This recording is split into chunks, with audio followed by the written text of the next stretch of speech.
what's up, y'all? This is Tawan.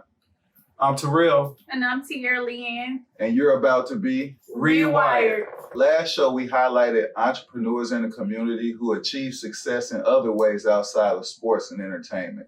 Another thing that I thought about is when I was coming up, a lot of the successful people I knew was actually drug dealers. So I don't want people to think that that's the only avenue that you can take to achieve success. Definitely. I want to take this opportunity too to thank my homeboy Khalil Muhammad over at Upscale Barbershop for allowing us to come in and film in his space.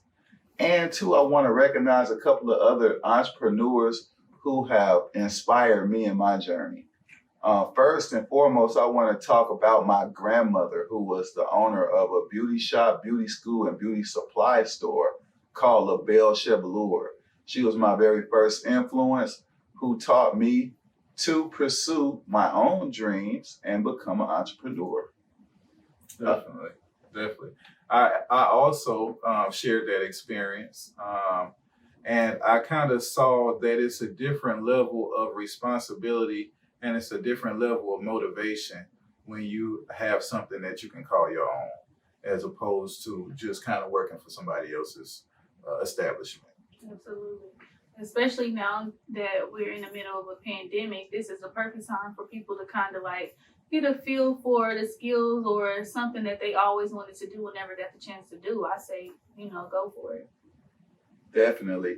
I want to give a shout out to some more business owners that I've been exposed to that exposed me to entrepreneur lifestyle. My cousin, Travis Claybrooks, he's an owner of What's Bugging You Pest Control Services. So yeah, appreciate that, cuz. Okay, the topic of today's show is one that's very near and dear to my heart. Today we're going to be talking about self-care. And one of the reasons why it's so near and dear to my heart is because of what I do every day for a living. I'm in the mental health field, and it is all about client care. So when you are caring for others, the common misconception and the thing that a lot of therapists do is they lose themselves in that process of caring for others and forget to care for themselves.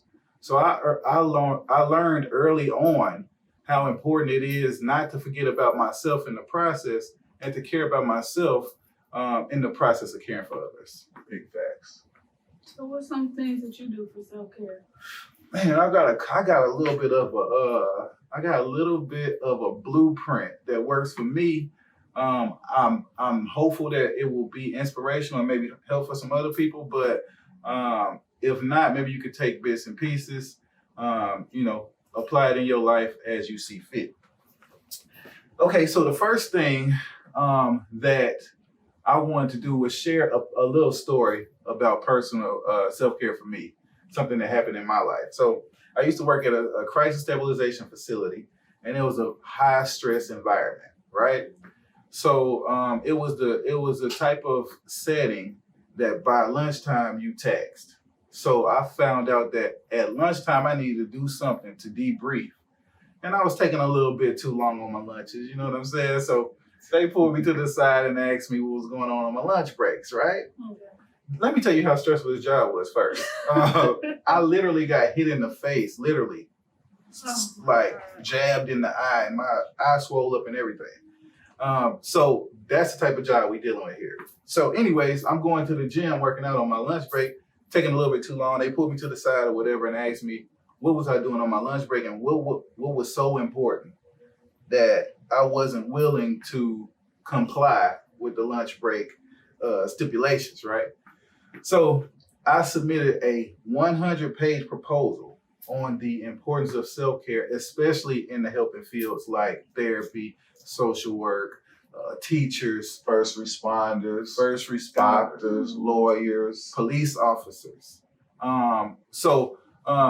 Anyways, for me, self-care is more important than anything else that you can do.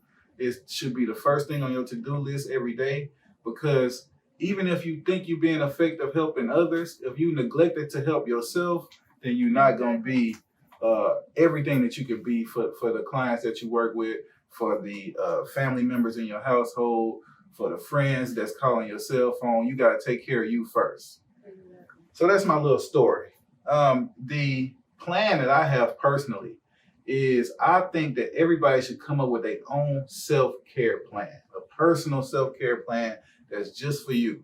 Mine is every day if I feel like I got a good workout in, I got enough work to where I'm not behind the next day done, and I have done something that I actually enjoy to do, that's a better day for me than from start to finish, I'm fulfilling obligations. So what I do is I put down a list of my own personal likes and dislikes, activities that I enjoy, activities that make me feel fulfilled, activities that are enriching for me. And then what I do with that list is I convert that list into a series of activities. One thing that you got to do in order to make that list is you got to be present in the moment sometimes. When you're enjoying something, when you're experiencing something and you enjoy it, instead of filming it for the world to see and stunting for the gram, And putting it on Instagram, Snapchat, put the little filter on that thing, put the little dog ears on you it, got the tongues nose coming out. But instead of doing all that, you actually take time to note the things that you enjoy. Once you do that, you develop a list of those things, and that can be your own personal self-care plan. Exactly. So that brings me to what I wanted to say.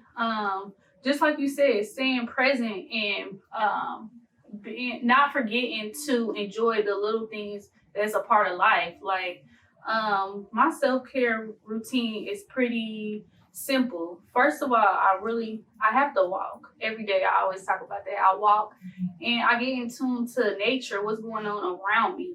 So meditation is really like an important tool to use. Like it's really slept on. Like meditation is one of the number one keys to success because we all need some time to kind of get in that safe place and find somewhere where we can be free, we can be ourselves, and we can just enjoy the moment and be in the moment.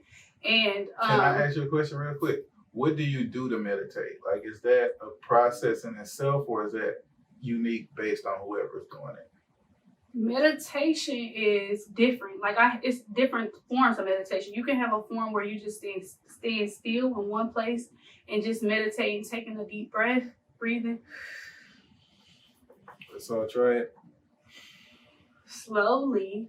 Let's go. So breathing is a form of meditation where you can catch on and you can just really get that good, air flowing. Get that little, getting your heart the pumping. oxygen in there. That's one form of meditation. Another form of meditation could just be thinking, where you just being in the present and you thinking of and you practicing gratitude, thinking of the things that you're grateful for. Like we overlook the smallest things. Like I found myself today looking at ducks just in a pond where I live at.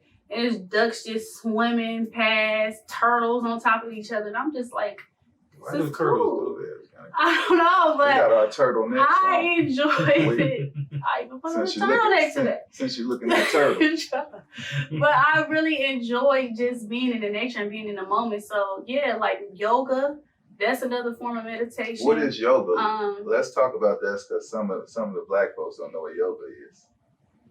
Does anybody know what yoga is? I think it's just stretching for the most part. Yeah, it is. It's stretching and getting, like people say, your chakras aligned, Yes. keeping yourself aligned with your mind, body, and spirit. It's different parts of your body that actually has those points that you could stretch and, get into, snap into, I guess. I'm not a yoga type of girl. I really want to learn how to do Pilates. I'll just tell you that.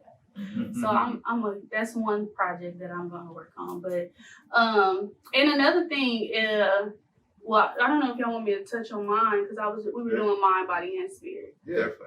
So spirit, spirit is just keeping yourself, like I said, realigned to those beliefs. We all need a higher power to believe in, and especially us as caregivers and people who are out in the community helping others. You often experience the burnout because it's like if you continue to do something for a person for so long, sometimes you're taken away from what you can do for yourself. And it's like a lack of motivation, and you just need that spiritual guidance. Ask God every day to keep you going, to put you in the right position to restore you, you know, and that's where the meditation come in. And when you spend that me time, like pouring into you, like oftentimes we spend too much time trying to take care of the next person, but you can't take care of anyone if you don't take care of yourself. So that's definitely important. And like I said, keep yourself grounded spiritually and believing in somehow higher power. So you can have that belief and you will never give up and never fall short on faith. So, and that's definitely important right now with this pandemic. And also, as we all know, we didn't want to add it, but I'm definitely selling self-care boxes as well. So any of my clients that I have, what I'm doing this year, I want to give back to the community. So one thing that I will be doing for my clients for Christmas, maybe going up to New Year's, I think I'm gonna give out self-care boxes this year. So What's a self-care box? it's just a box package with things that you can use, tools you can refer to when you feeling lonely. Like we all need that one tool. Like self-care is just a tool. That's just what it is. It sums up that tool that you can go to when you are not feeling yourself, when you need to be free, when you need to refocus. So like whether it's sage, burn some sage, light some candles, take a hot bubble bath. For my men, you know, get some foot massages, or go get a massage, a facial. Real talk. Get I that didn't beard even realize. manicure. Yeah, like Exactly. get I up. didn't Even realize. for people who working from home, get yourself dressed. You know, get in your body, get your own energy flowing. Definitely, and I didn't even realize I actually like getting massages. Like the thing that I thought it was kind of bougie at first. I thought it was kind of like, you know, a woman thing, but I actually like massages. Like I can't think of a better way to spend $50, honestly. Yeah. So, one other thing that I wanted to say that I kind of learned and I was rewired. I'm probably gonna re-say this at some point, but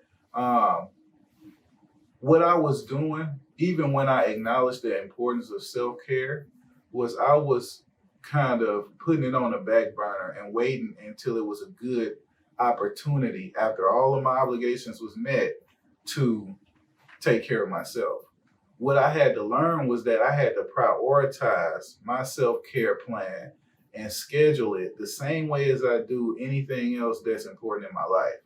I found myself at first feeling bad telling clients, no, ma'am, I'm not available at 12 p.m. on Tuesday and Thursday because that's what time I hoop at the gym.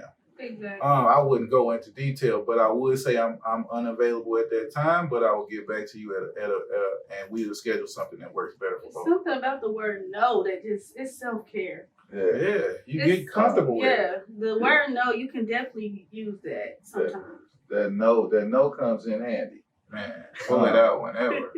I'm gonna Don't say I'm gonna talk about some of the worst case scenarios, like some of the things that can happen if you neglect yourself and you choose not to engage in self-care practices.